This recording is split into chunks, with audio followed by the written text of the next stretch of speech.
চলুন আজকে ইন্দুবালা ভাতের হোটেলে সেই ভাইরাল কচু বাটার রেসিপি আজকে আপনাদের সাথে শেয়ার করি। এই কচু বাটার রেসিপিটা যেই একবার খাবে সেই এর প্রেমে পড়ে যাবে। সর কথা না বাড়িয়ে চলুন তাহলে দেখে নেওয়া যাক পুরো ভিডিওটি। ভাইরাল এই কচু বাটার রেসিপিটি তৈরি করার জন্য আমি এখানে নিয়েছি শোলা কচু। এখন একটি ছুরির সাহায্যে মোটা করে এর উপরের স্কিনটাকে ছিলে নেব।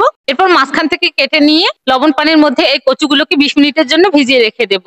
এভাবে লবণ পানিতে ভিজিয়ে রাখলে আর গলায় ধরবে না। এরপর এগুলোকে পানি চেঞ্জ করে ভালোভাবে দিয়ে পরিষ্কার করে গ্রেটারের সাহায্যে এরকম করে গ্রেট করে নেব।